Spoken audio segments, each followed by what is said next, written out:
I usually tell people that, when I'm in the missions, I used to tell people, I want to be like a travel agent for you. When you want to go on vacation, you want to find out what's the temperature in the Bahamas. Well, I'm going to tell you the temperature, all right?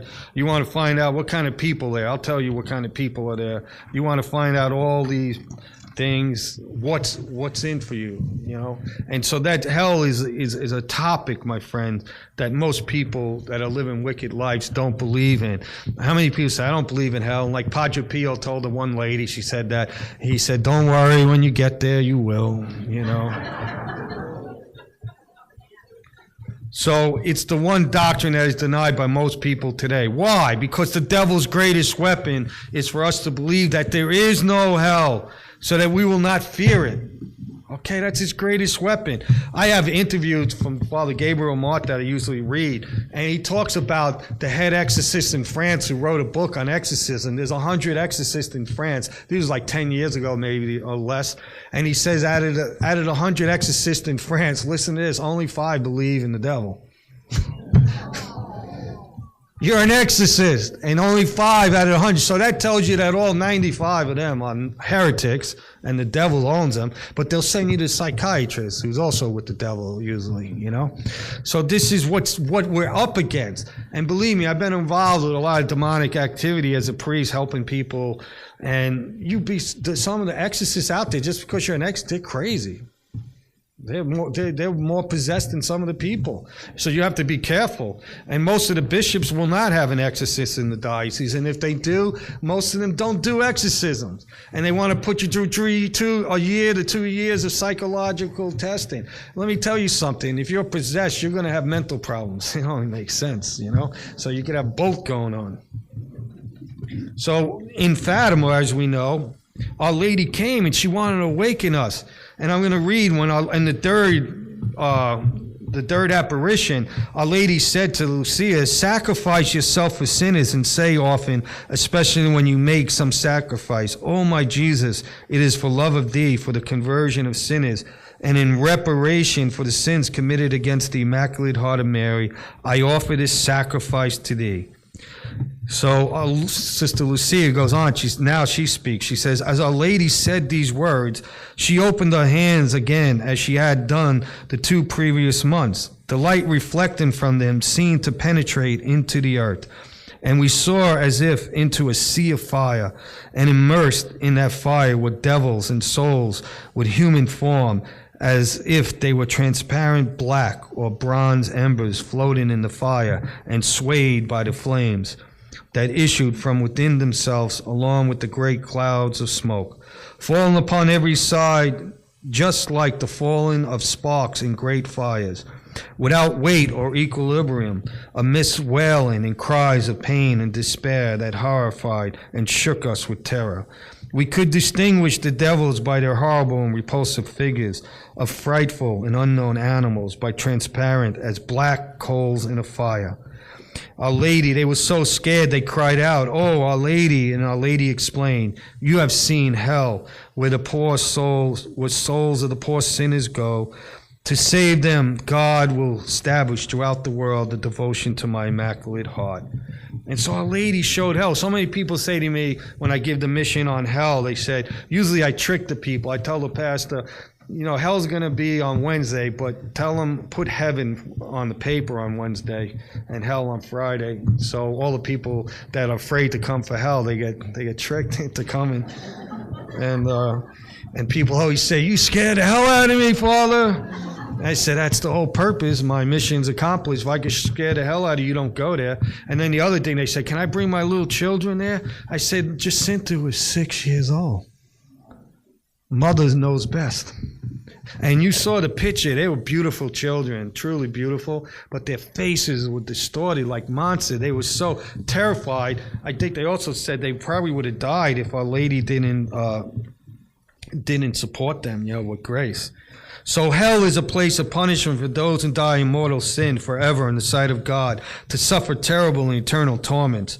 Those merit hell according to the gospel who reject the faith of Christ and the light of the gospel, and according to the parable of the foolish virgins, the wicked rich man, the man who failed to make use of his talents, the man who did not show charity towards his neighbor, and the one who had not on his wedding garments, which signified the state of grace.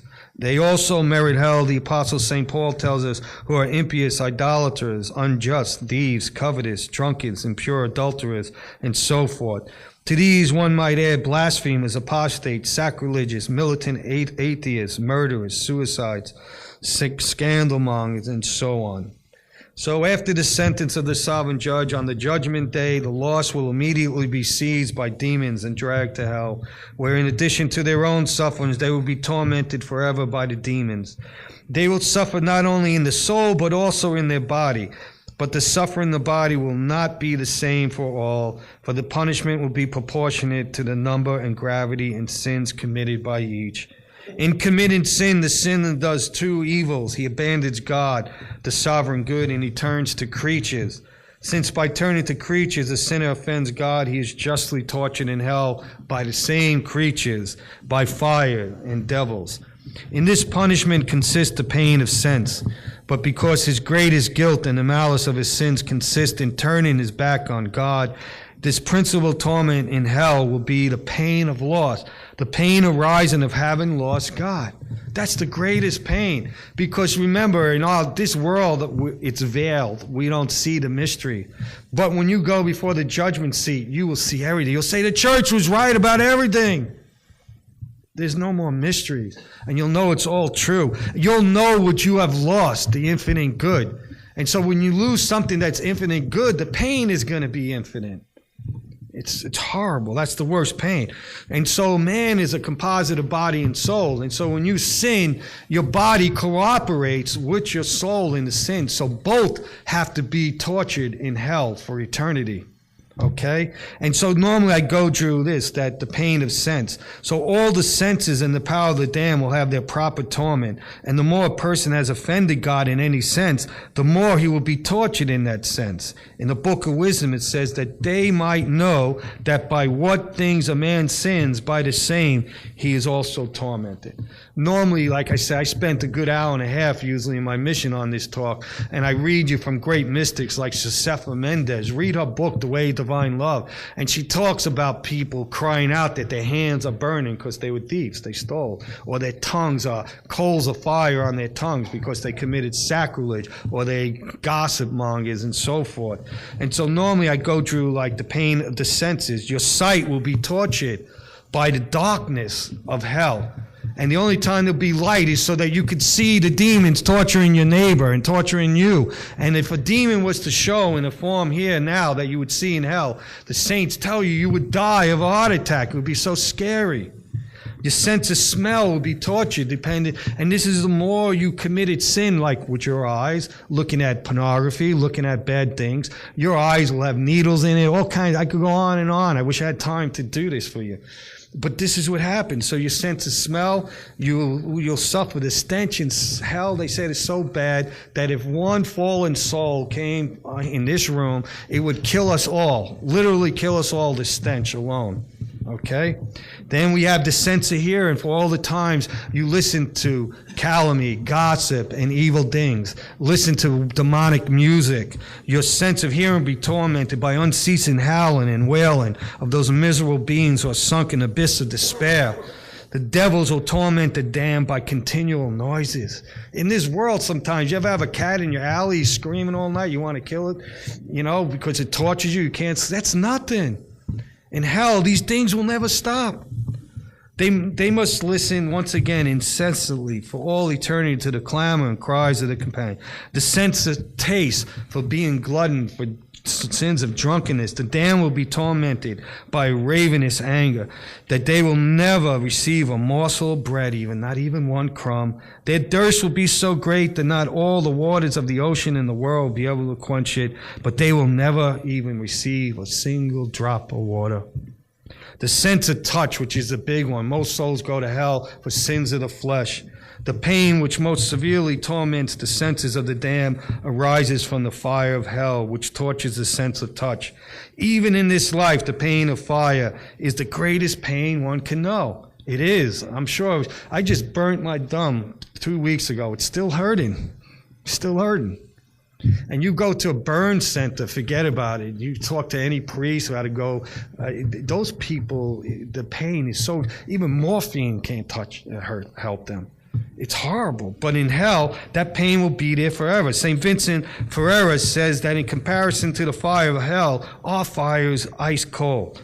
The reason is that the fire on this earth has been created for our use, but God has made the fire of hell purposely to torment the damned. Saint Anthony Mary Claret says this: they will have an abyss of fire below them, an abyss of fire above them, an abyss of fire on every side. If they touch or see or breathe, they touch and see and breathe nothing but fire. This is true. She's not a saint, but she was holy, Josefa Mendez. And when she became a novice, our Lord started to physically send her to hell. Physically. And she was tortured, and mostly to save priests from going to hell. You know what happened one day? She was in her superiors or in her room, and they were sitting on both left side of her and right, and she was telling them this, and they were saying, "Oh yeah, poor little girl, you better eat some more and sleep, whatever. You're losing your mind." And all of a sudden, right in front of them, she disappeared between them. And they were shaken. And they started to pray the rosary. And I forgot how long a time it was, but when she came back to earth, her habit was on fire. The stench of sulfur was so bad, they testified to it disappeared. They almost vomited. They had to run out of the room. And she used to go to hell so often. Finally, she told the Lord, no, I don't want to go no more. And he got mad at her. He wouldn't talk to her for 2 weeks. So she finally said, all right, I'll go back. He killed her in 4 years. What a victim soul. Beautiful. She was alive when Padre Pio was alive, like around 1917. So these souls in hell, they will live in fire like a fish in water. But this fire will not only surround the damned, but also enter into their very bowels to torment them. Their bodies will become all fire. Thus this fire will burn the bowels, the heart, the brain, the blood within the veins, and even the marrow within the bones. Each of the damned will be in himself a furnace of fire. It says in Psalm 20, thou shalt make them as a furnace of fires. Now I can't go on, but there's the soul will be tortured too, okay? In all the faculties of the soul, the memory, the will, the understanding, you'll be tortured. Your memory, every grace you receive, you'll realize I could have went to confession. I could have lived a holy life. If I only prayed the rosary every day, like Our Lady of Fatima told me, I wouldn't be here. All those things will torment. Your understanding will be crystal clear. You'll understand all the mysteries of the faith, and I will torture you even more because you can't partake of it. Okay? In the will you'll suffer because your will be tortured by seeing that you will be refused whatever you desire. The miserable beings will never have anything they desire and will be forever afflicted with the eternal torments which they abhor. They would wish to be rid of these torments and to enjoy peace, but in these torments they will remain forever, and peace they will never find. And then the pain of loss is the pain of loss increases in proportion to the value one has lost. You lost God, therefore you lose the infinite. Souls in this life live in blindness, but at death they will know what they have lost. Conviction that God is infinitely good and that he is compelled to hate him, while he sees that he's worthy of infinite love, will torture him.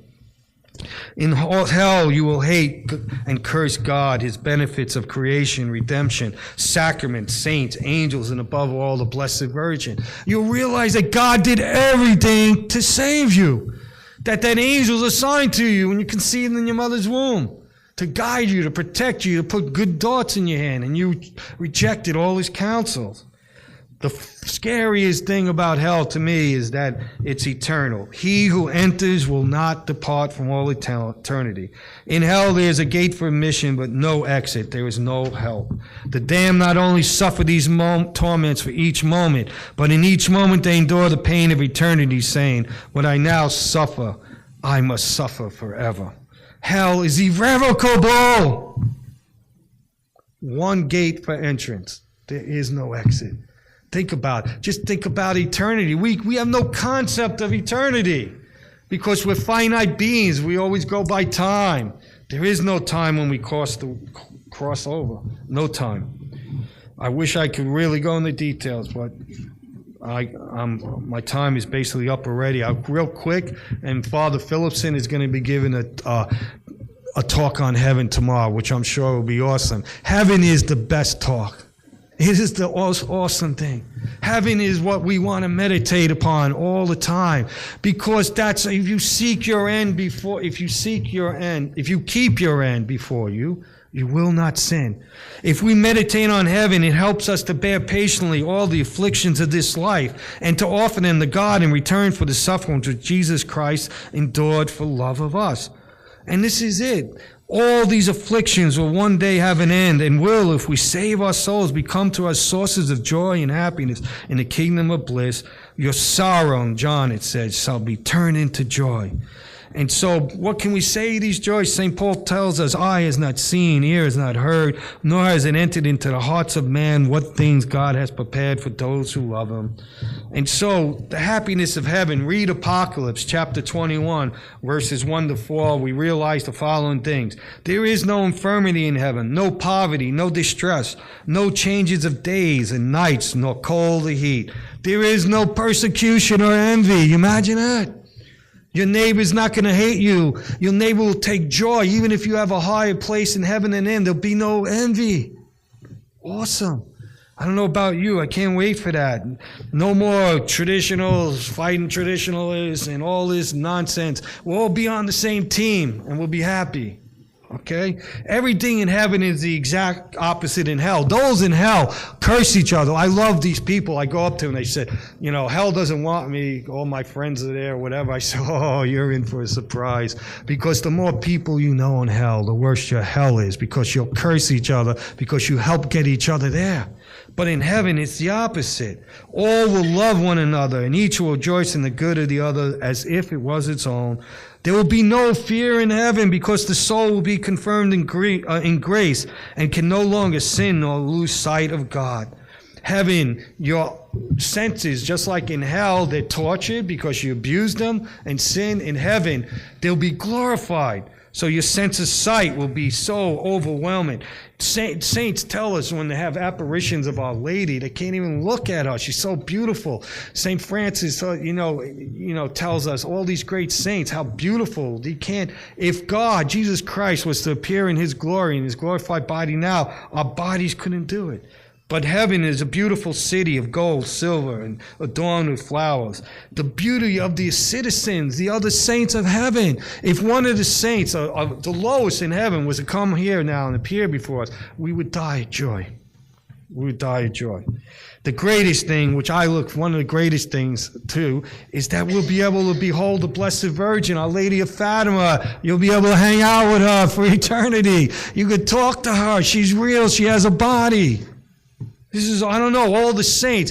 I have litany of saints that I pray to all the time. I can't wait to meet St. Francis. I can't wait to meet St. Alfonso Gori, St. Louis de Montfort, the great preachers. I can't wait to meet Padre Pio. He'll probably crack me in the head even though I'm in heaven.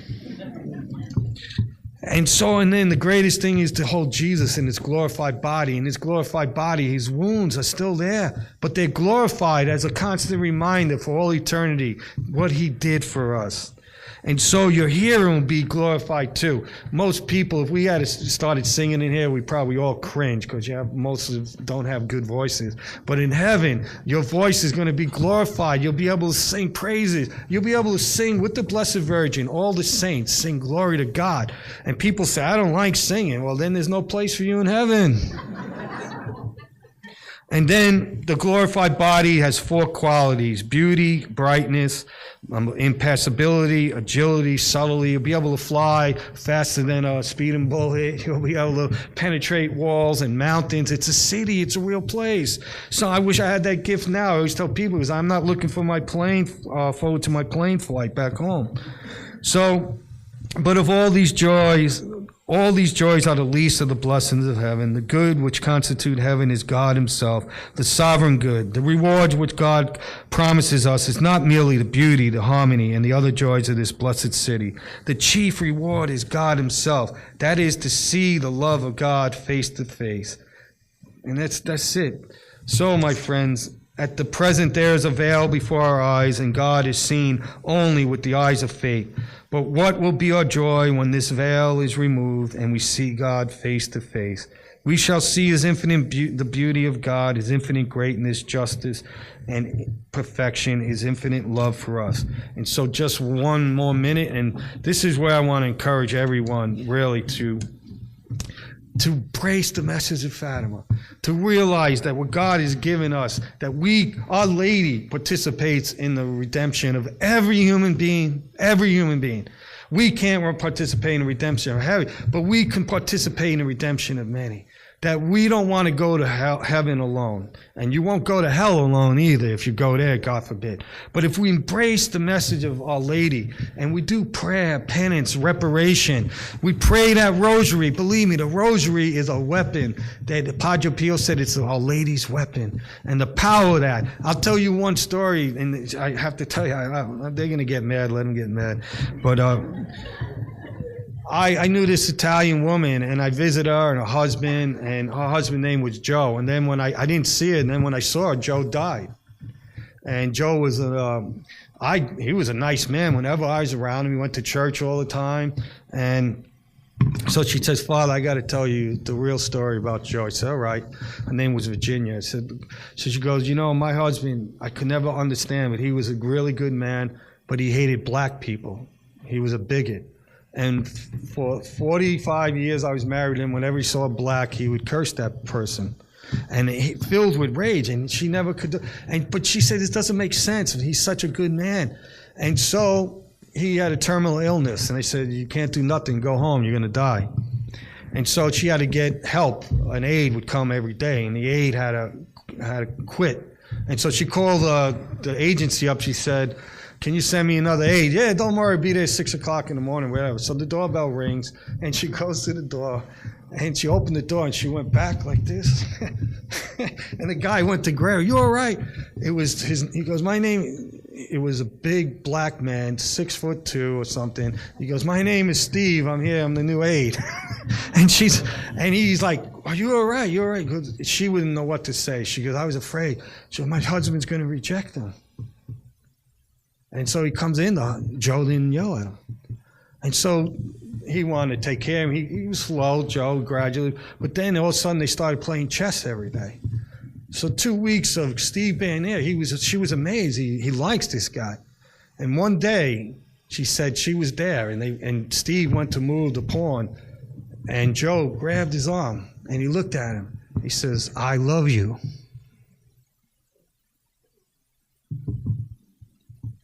Now, how did that happen? It happened because Virginia told me how it happened. She said, Father, I trusted him to Fatima, Our Lady. I prayed, I don't know how many rosaries every day for 45 years for his conversion. I said, bless his mother, he's not a bad man. I don't know what happened to him, why he hates like this. And so I'm telling you that story because you could do the same thing with your rosaries. You could do the same things with your reparation, your prayers. Never give up on a soul. Never, never. I don't care how bad they are. Because there's many converged souls go to hell, Our Lady of Fatima said, because no one will pray and do penance. And I want to leave with this. St. Anthony Mary Claret, one of my favorites, says this. He says, how often do I pray with St. Catherine of Siena? He says, oh my God, grant me a place by the gates of hell, that I may stop those who enter there, saying, where are you going, unhappy one? Back, go back. Make a good confession. Save your soul. Don't come here to be lost for eternity.